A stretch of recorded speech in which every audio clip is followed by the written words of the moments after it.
그러니까 아하스가 이렇게 하나님께 범죄를 많이 하니까, 자, 북이스라엘한테도 엄청 당하죠. 에돔도 쳐들어와서 막 뺏어가죠. 블레셋도 벌떼치기로 달라들죠. 아람도 와서 막 쳐나가죠. 그래서 뒤는 이제 아수르까지 가는 거예요. 이 주변에 있는 모든 나라들이 일제히 달라들어서 유다를 괴롭히는 그런 이제 형상이 되었죠. 자, 이 시대적인 배경을 보면 이제 이사야가 사역을 시작한 지가 우시야 왕이 죽던 해라 그랬으니까, 우시야 왕이 죽던 해가 주정 740년. 우시야 왕이 죽고 아들 요담이 왕이 된 것은, 우시야 왕이 740년이 죽었다 그러는데, 우시야 왕이 하나님께 좋은 왕이었고 정치적으로도 잘한 왕이었는데, 막판에 교만해져서 스스로 제사를 지내겠다고 제단에 올라갔단 말이에요. 그래서 하나님께 쳤어가지고 이 사람이 문둥병이 걸렸다 그래요. 문둥병이 걸려 그때부터 유폐 생활을 했는데, 아마 이때 요담이, 그러니까 이 사람이 죽기 전에 8년 전부터 실질적으로 왕이 된 것 같아요. 요담은 748년부터 왕이 됐다고 보고 732년 이때까지는 죽은 것 같아요. 그리고 아하스도 마찬가지로 왕이 된 것은 자기 아버지가 732년 죽기 전에 한 3년 전부터 이제 미리 아버지의 섭정하에서 왕도로 탄 것 같아요. 735년부터 715년 하고 760년 죽었고, 히스기야가 715년에 정식으로 왕이 되어서 616년, 그러니까 이게 29년간 왕이 됐다라는 게 추리한 게 성경에 나오는 건데, 그런데 보면 히스기야도 마찬가지로 아하스가 왕권을 잡고 얼마 안 되어서 729년부터 실질적으로 왕도로 산 거예요. 729년부터니까 북이스라엘 망하기 몇 년 전부터 벌써 아하스 밑에서 일을 했단 말이에요. 그런 배경을 그리고, 이게 사실 정확하지 않고, 이것은 보수 신학에서 이제 이 정도를 대략 파악하고 있어요. 이제 자유주의 신학들은 뭐 다양하게 이야기를 하지만 어쨌든 보수 신학에서 이 정도로 대강 합의가 된 것 같아요. 자, 오늘은 이사야 6장을 할 건데,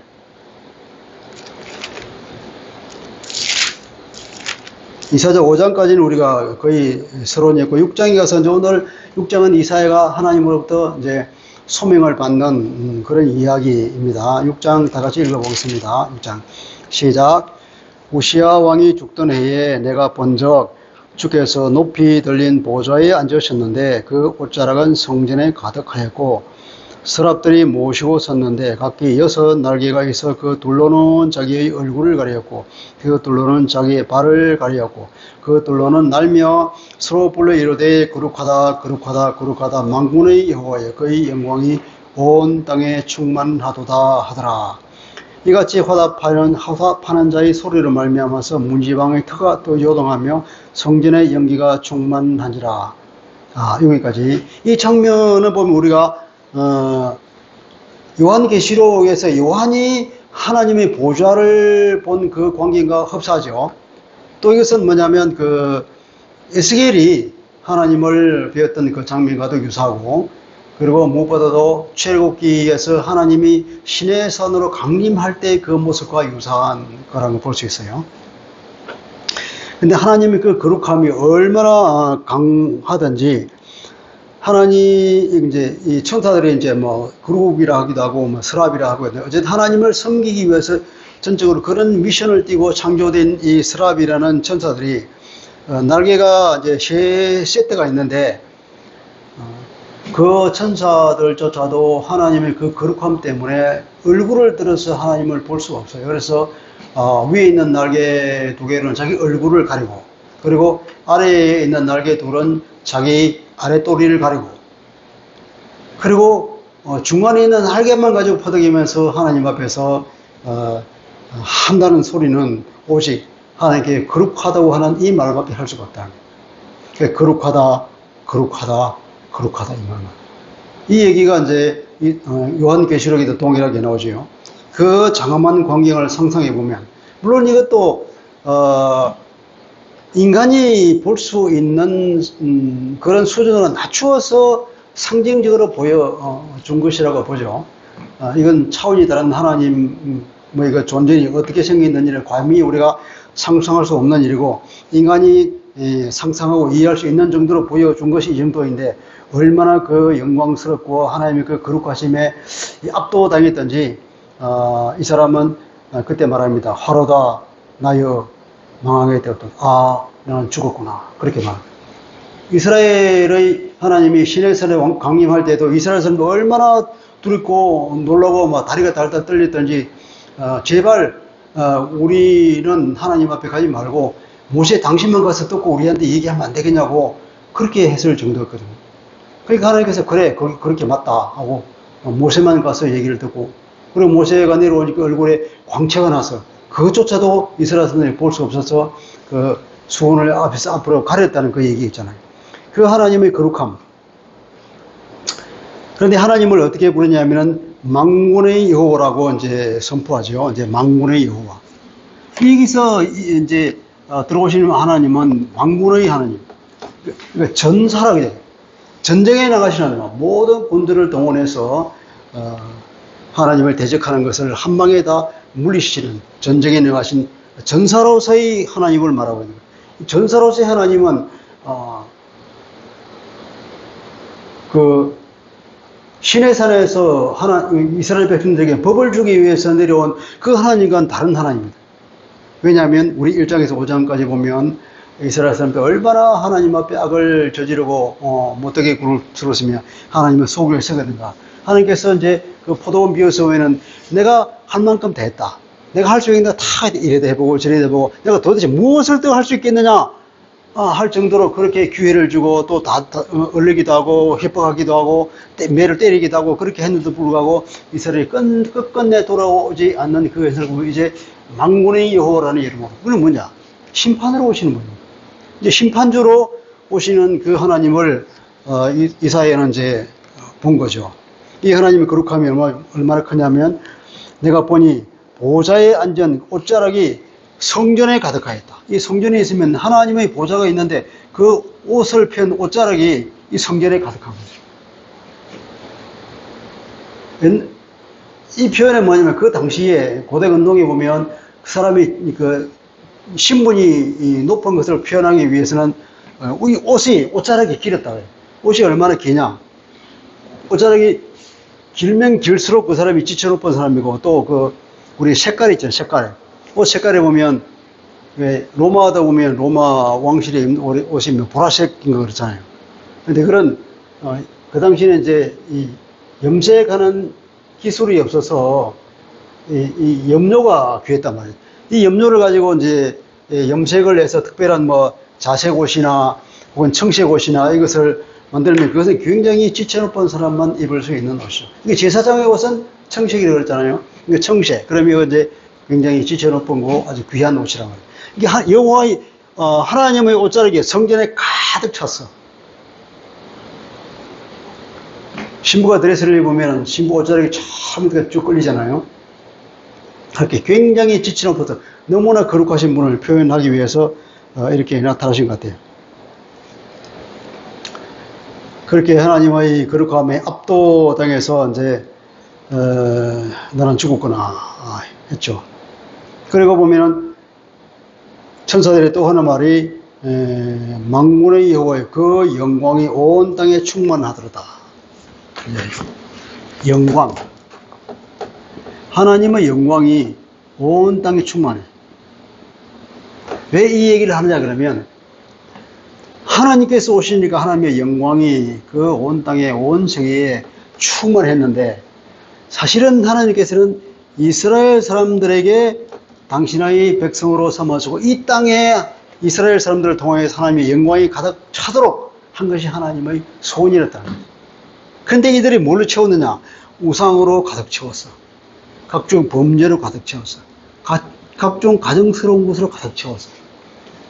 그러니까 하나님의 영광으로 채워야 할 것을 이런 더러운 것을 채웠으니 이제 하나님께서는 이것을 이제 정화해야 될 필요성이 강력히 나타났다는 거예요. 이 정화는 뭐냐? 심판을 통해서 정화할 수밖에 없고 따라서 하나님의 심판이라고 하는 것은 이걸 이제 비워내야 되겠죠. 이걸 비워내야 돼. 우리의 마음이 하나님의 영광으로 가득 차기를 원하시는데 성령께서 우리 안에 충만하게 임하셔서 우리가 성령의 소원에 따라서 움직이고 일하시길 바라는데 우리 마음에 악한 생각이 가득 차 있고 우리 마음에 탐욕으로 가득 차 있고 우리 마음에 범죄하는 그런 마음이 가득 차 있다 그럼 어떻게 될까요? 이거는 똑같은 얘기지 이게. 우리 레위기에 보면은 하나님의 제사가 있다면 제사. 이 제사를 통해 이거는 정결. 이 부정하게 된 것을 깨끗하게 하기 위해서는 반드시 제사가 필요한데 제사 제도를 하나님께 주셔가지고 부정해졌을 때 정결하게 방법을 주신 거란 말이에요. 그 하나님 은혜인데 그때 정결하게 돼. 정결하게 해야 뭐냐면 하나님의 임재가 가능하다. 하나님 거룩이. 하나님이 거룩하게 이쪽에 임재하기 위해서는 정해야 돼요. 부정한 경우에 하나님의 임재가 들어오면 다 죽는단 말이에요. 근데 정결과 부정의 차이는 뭐냐? 이건 사람의 손을 탄 거고 사람의 손을 안 탄 것. 하나님의 창조의 원래 그대로가 정한 거란 말이에요. 근데 먹는 음식도 보면은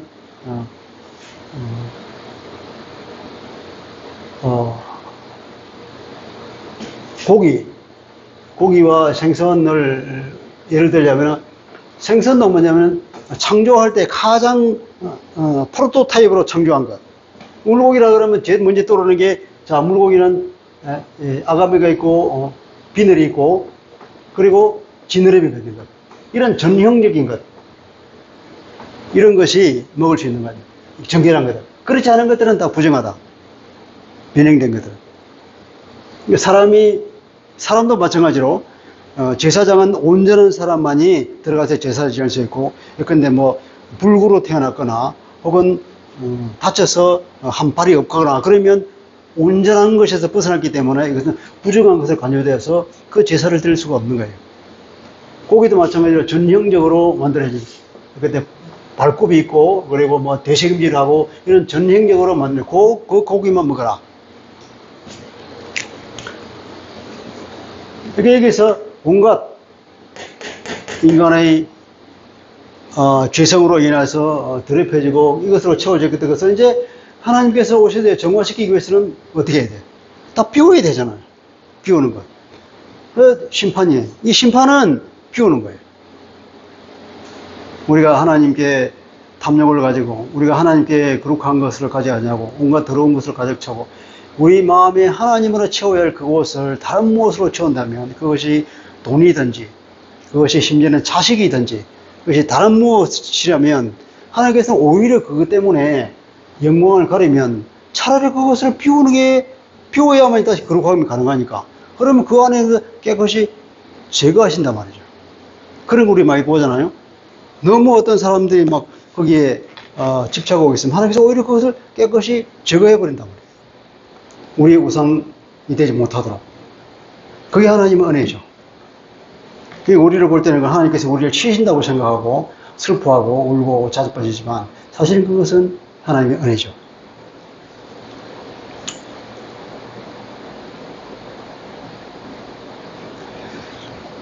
아, 6절 그때 그 서랍 중 하나가 부젓가락으로 제단에서 집은 바 핀 숯을 손에 가지고 내게로 와서 그 내 입술에 대며 이르되 보라 이것이 네 입에 닿았으니 네 악이 제하여졌고 네 죄가 사하였더니라. 이제 죄 사함을 받은 거죠 이제. 그래서 이제 이사야는 이제 죽었다고 생각했는데 천사가 가져와서 아마 이 제단은 천국의 제단 같아요. 하나님 앞에 있는 그 제단의 숯불을 가져다가 이제 입을 정리하겠다. 선지자는 하나님 말씀을 전하는데 입이 깨끗해야 말을 전하니까 목사들도 입이 깨끗할 것 같은데 우리가 입이 깨끗하면 대부분의 죄는 안 질 것 같아. 보통 이제 입을 통해서 죄를 많이 짓는데 입이 깨끗해야 될 것 같아.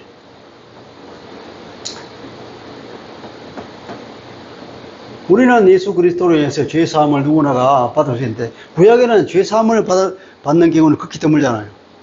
죄 사함. 그러니까 이사야는 이제 특별한 경험을 한 거죠. 죄 사함의 경험을 받았으니까 얼마나 기분이 좋겠어요. 깨끗해졌다 그러죠.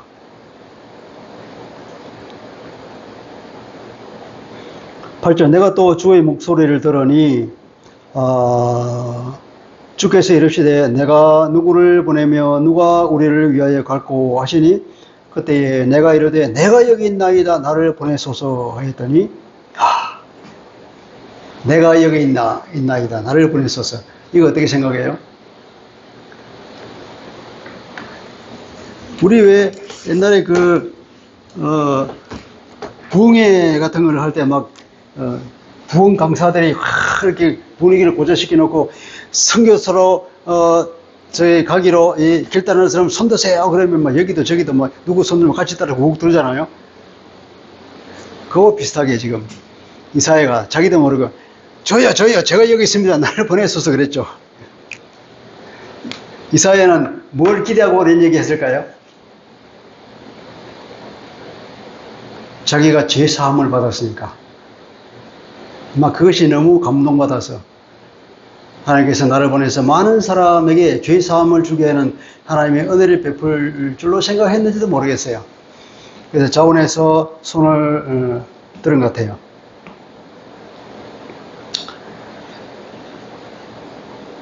(9절) 여호와께서 이르시되 가서 이 백성에게 이르기를 너희가 듣기는 들어도 깨닫지 못할 것이요 보기는 보아도 알지 못하리라 하여 이 백성의 마음이 둔하게 하며 그들의 귀가 막히고 그들의 눈이 감기게 하라.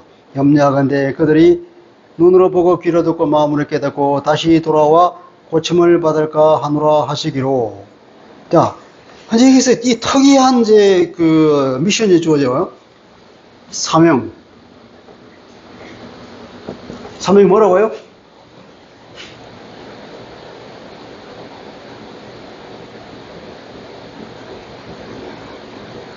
(10절에) 보면 이 백성의 마음을 둔하게 하게 하며 그들의 귀가 막히고 눈이 감기게 하라. 자, 눈을 감기게 하라. 귀가 먹기게 하라. 마음이 깨닫지 못하는 마음이 되게 하라. 이런 미션을 받는 거예요. 어째 하나님께서 이런 미션을 받을까? 그러면서 하나님께서 말씀이 하나님 걱정된다는 게 뭐가 걱정이냐? 그들의 눈으로 보고 귀로 듣고 마음으로 깨달아 돌아와서 고침을 받을까 하노라.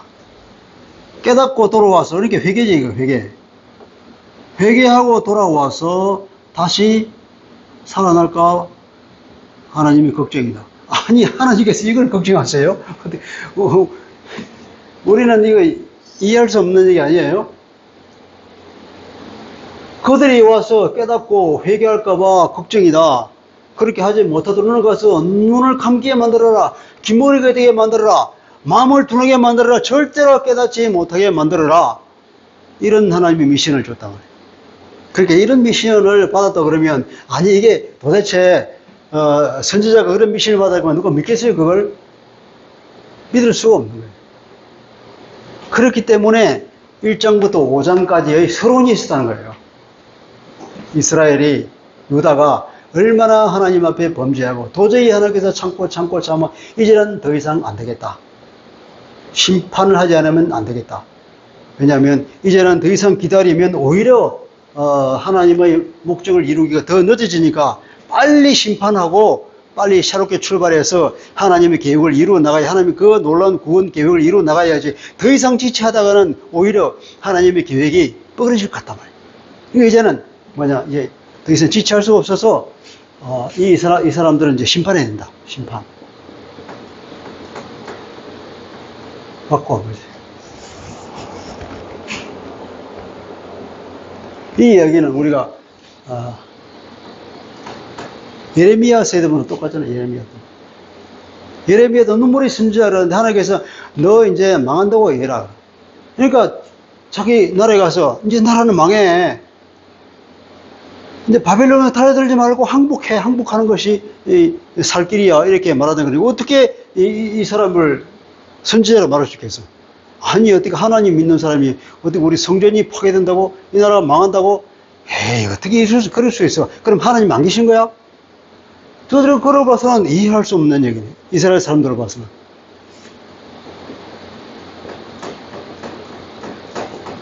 그들에게는 이 성전신학이라고 있단 말이에요. 성전신학. 성전이란 뭐냐? 하나님께서 임재하시는 그 상징적인 곳인데 어떻게 하나님 계신 이곳에 만왕의 망이고 만신 중에 신인 하나님이 계시는데 어떻게 우리가 망할 수가 있어?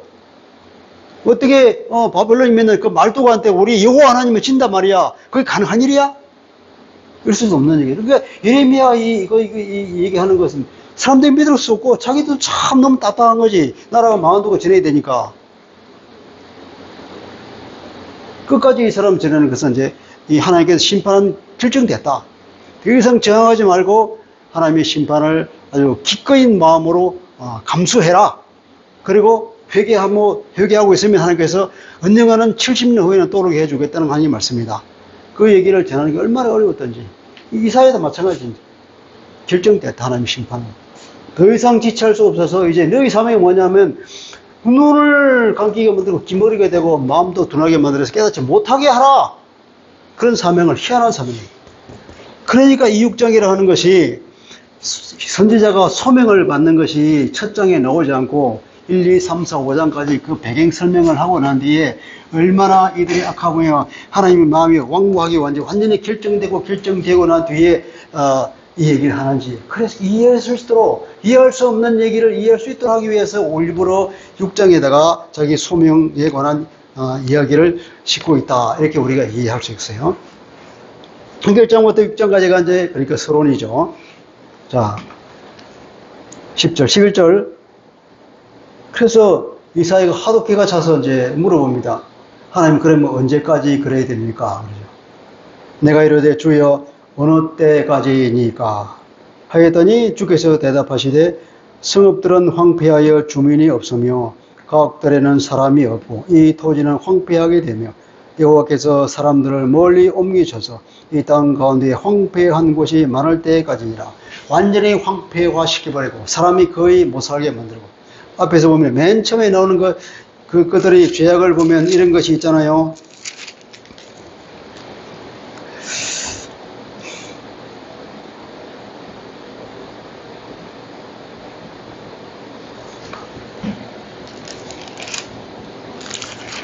가옥에 가옥을 하는 그 얘기 있잖아요.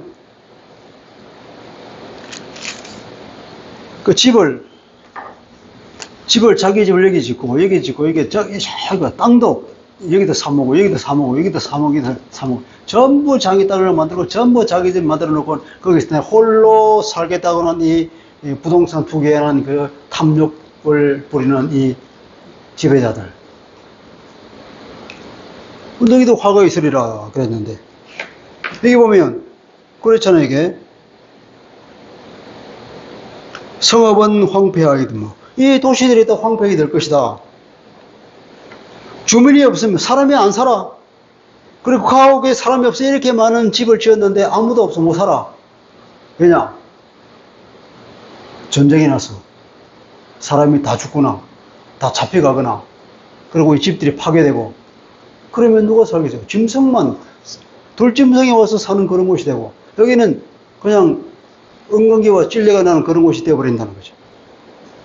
가옥에 사람이 없고 토지는 황폐하게 되고 여기도 사람들을 멀리 옮기셔서 다 잡혀가게 만들고 포로로 잡혀가서 황폐한 곳이 많을 때까지니라. 그러면서 13절 보면 그 중에 10분의 1이 아직 남아있을지라도 그것도 황폐하게 될 것이라. 다 휩쓸고 간 뒤에 조금이 남았는데 그것마저 또 완전히 다 썰어버리겠다 하나님께서.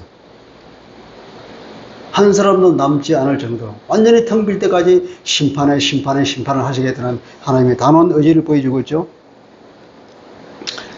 그 중에 10분의 1이 아직 남아있을지라도 그것도 황폐하게 될 것입니다. 그러나 여기 이제 하나님의 위라고 했어요. 밤나무와 상수리 나무가 배임을 당하여도 그 그루터기는 남아있을 것이 거룩한 씨가 이 땅에 그루터기니라 하시더라. 그러나 희망은 있다.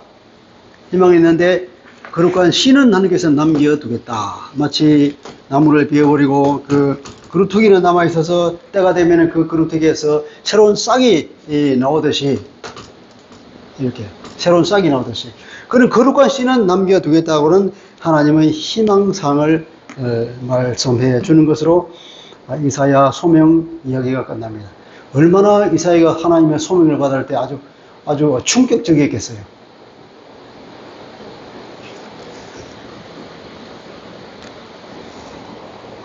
얼마나 충격적이었을까. 하나님,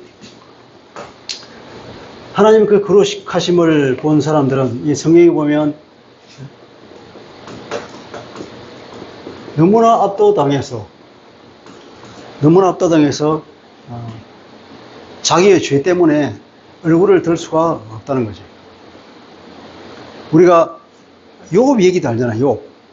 욥이 하나님께서는 이렇게 이 땅에서 거룩한 사람이 없다, 완전한 사람이 없다. 내가 보기에 나의 종 욥은 정말로 완벽한 사람이다.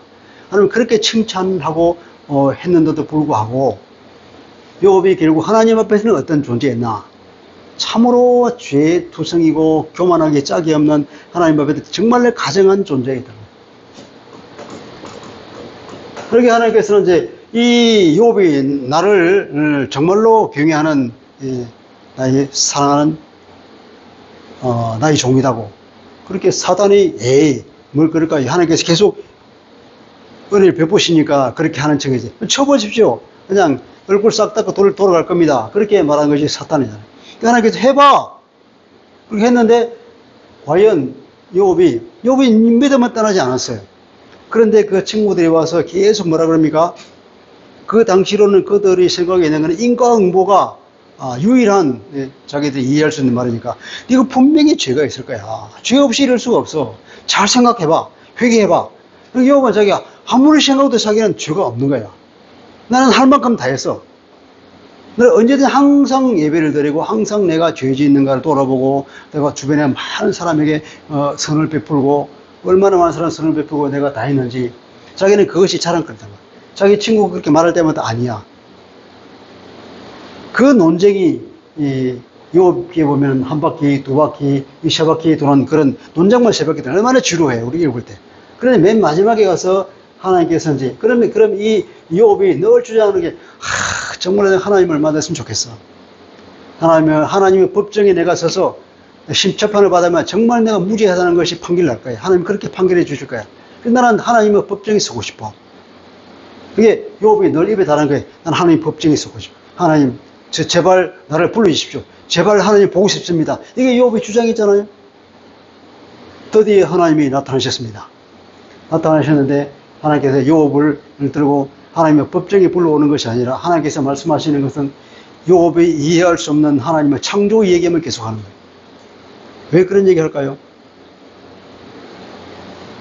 피조물인 네가 창조주인 나를 어떻게 이해할 수 있겠냐 그 말이죠. 그러니까 욥은 하나님의 창조에 관한 그 깊은 산속에 있는 어떤 짐승에 관한 그게 어떻게 낳고 어떻게 새끼를 낳고 어떻게 살아가는지를 알 수가 없잖아요.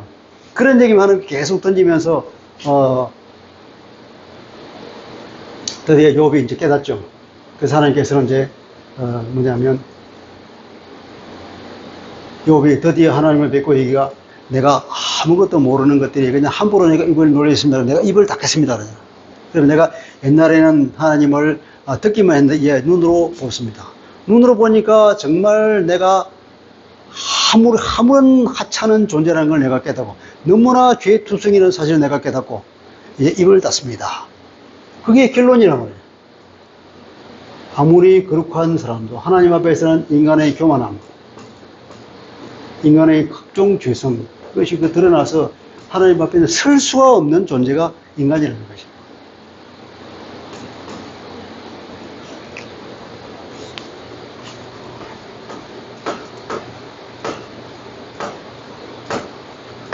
요한계시록에도 요한이 거룩하신 예수님의 환상을 보고 땅에 엎드려져 버리죠. 에스겔도 마찬가지로 그 환상을 보고는 힘이 쫙 빠져서 엎드려져 버렸고 다니엘도 그랬고 하나님의 임재를 본 사람은 그 누구도 예외 없이 다 그냥 완전히 죽었듯이 엎드려지는 것이 인간이라고. 근데 하나님의 소명을 특별히 받는 사람은 성령의 충만이 임하고 하나님의 그 엄미하신 말씀을 들을 때에 두려워 떨지 않을 사람 누가 있겠어요? 그죠? 우리가 이것을 보면서 간접적으로 우리가 얼마나 하나님 앞에 보잘것없고 우리가 얼마나 하나님 앞에 교만하고 더러운 존재인지를 스스로 깨닫고 계속 이런 거룩하신 하나님을 생각하면서 우리가 어떻게 이 땅에서 살아가야 할까 그걸 생각해 봐야 될 것 같습니다. 그리고 이제, 이 이사야는 이제 소명을 받고 이 사람이 전하는 얘기는 이제 이사야의 설교. 이사야의 설교가 재미있을까요? 이사야의 설교는 하지 뭐 듣기 싫은 소리만 하실 거 아니에요. 그렇게 말했으니까 이 사람은 눈이 멀게 만들어라, 귀가 닫히게 만들어라, 깨닫지 못하게 만들어라 했으니까 이 이사야의 설교는 그러니까 그럴 수밖에 없는 것이 아니 망한다. 심판이다. 망해. 심판이야. 전쟁이야. 그런 얘기만 계속하니까 누가 그 설교를 좋아하겠어. 그러니까 나중에 이사야는 얘기가 내 사역은 실패했어. 그렇게 독백을 할 정도로. 이게 얘기하니까 이거 자체가 이미 이 사람들은 길을 막아버리는 거지. 듣기 싫다 그러고. 처음에는 호기심 몇 사람 왔다가 다 떨어져. 아무도 없어. 아마 이게 성경에 보면은 한두 사람 정도, 두세 사람 정도만 몰라. 자기 가족은 붙었을지 몰라도. 자기 아내도 뭐 선지자라 그랬으니까. 이 사람 자기 아들들도 이 신방에 사용됐잖아요. 아들 이름이 하나는 뭐 스알랴 수비고 하나는 뭐 무슨 나엘 뭐 무슨 하스바스? 그런 희한한 이름을 가진 두 아들을 가졌는데 이 아들 자체도 그냥 이름이 희한하지. 가서 얼마나 놀림을 받았겠어요. 근데 이 아들 이름의 자체가 메시지지. 호세아가 참 그 이상한 여자와 결혼해서 그렇게 퍼포먼스를 보여주는 것처럼 이 선지자의 삶이 참 고달팠을 것 같아. 그러니 이사야는 이 설교를 참 사람들이 듣기 싫어했고, 이사야 주변에는 모이던 사람도 없고, 왔다가 가고, 그런데, 이게, 오늘날의 교회와, 한번 같이 매치를 시켜보면, 이 교회는 보면 대형 교회도 있고, 뭐 중형 교회도 있고, 어떻게 보면 뭐 이 개척 교회를 벗어나지 못하는 이런 교회도 있단 말이에요. 여기는 많은 사람들이 모여들고, 여기는 조금, 물론 여기는 뭐 없어, 사람이. 어떤 교회는 한 왔다가 가고. 그래서 개 뭐 3 내지 5명이 모여있고, 어떤 교회는 뭐 20명, 4명이 계속 모여있고. 이런 교회라고 해서 그러면 아주 실패했느냐, 사역이. 숫자가 중요한 거잖아요. 이사야 설교를 사람들이 싫어해서 모여들지 않았듯이 아마 이사야를 교회로 치면 아마 5명 정도밖에 안 됐겠지. 그럼에도 불구하고 이사야는 하나님이 주신 소명에 충실했기 때문에 오늘날까지도 우리가 이사야를 존경하고 그를 통해서 수많은 메시지가 우리가 알게 됐는데 이 비록 한 서너 명밖에 안 되는 교회, 20명 미만의 교회가 있다 할지라도 이 사람이 각자가 자기에게 맡겨진 사명만 다한다 그러면 이 사람은 뭐 살아있을 때 그 사명을 자기 온 힘을 다해서 했다 그럼 하나님 앞에 떳떳한 거죠. 하나님도 분명히 그 종들을 칭찬해 줄 거고 거기에 일했던 서너 명밖에 안 되는 이 사람들도 칭찬했을 거라고. 이렇게 많은 사람이 수십만 명이 있다 하더라도 그냥 근성으로 왔다가만 가고, 근데 썬데이 크리스천으로 하는 것이 거의 대부분이라면, 이건 뭐라냐면은, 공덕이 불태우는 그런 심판이 있을 때, 이 많은 대부분의 사람들이 과연 구원받았다고 말할 수 있겠냐, 그럼 이 사람들을, 거기에 모이는 사람들을 구원으로 인도하지 못한 이 교회의 그 사역자는 그러면 어떤 질책을 받을 수 있을 것 같아요. 그걸 생각하면 오히려 큰 교회를 하는 사람들은 더 두렵겠죠. 오늘 여기까지 하겠습니다. 기도하겠습니다. 거룩하신 아버지, 오늘 이사야가 소명을 받는 6장 말씀을 읽어봤습니다. 정말 충격적이고 이해할 수 없는 사명을 받았습니다. 그래서 이사야는 물어봅니다. 주님, 언제까지 이렇게 해야 됩니까? 하나님께서 말씀하시기를 심판을 거듭해서 아무도 살지 못하고 완전히 황폐하게 될 때까지 그렇게 해야 된다고 그랬습니다. 그리고 마지막으로 하나님께서 사족과 짚으시기를 거룩한 씨는 남겨두겠다고 했습니다. 그것이 유일한 희망이었고 하나님께서 그 거룩한 씨 다 베어버리고 나오는 그 밑둥에 나는 그 순수한 연한 가지를 통하여서 하나님께서 그 하나님의 구원 계획을 이루어 가시겠다고 하는 하나님의 계획을 보게 됩니다.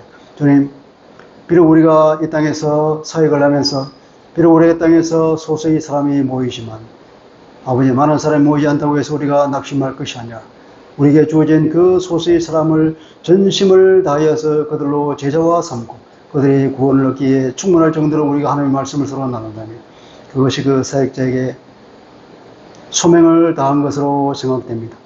이사야가 정말로 듣기 싫은 설교를 하고 아무도 알아주지 않고 사람들이 왔다 가고 자기의 가족과 몇 명만 남아있을 그 이사야였지만 하나님의 사명에 충실한 것을 보게 될 때 정말 우리가 어떠한 사람으로 어떠한 자세로 사역을 하며 살아갈지를 생각하게 됩니다. 하나님 정말로 이사야는 하나님을 본 그것에 충격했습니다. 하나님 우리도 하나님을 우리 얼굴을 빌 그때에 얼마나 우리를 충격을 당할지를 생각하면서 우리가 그것은 늘 마음으로 다지는 아버지의 준비를 해야 될 것 같습니다. 우리가 얼마나 더러우며 우리가 얼마나 교만하며 우리가 얼마나 죄투성인지를 알고 날마다 우리 자신을 돌아보며 한 발이라도 우리가 더 하나님 앞에 깨끗해지기를 위해서 수고하는 그런 삶을 살아갈 수 있도록 이끌어 주옵소서. 모든 것을 주께 의지하며 감사하며 예수 그리스도 이름으로 기도합니다. 아멘.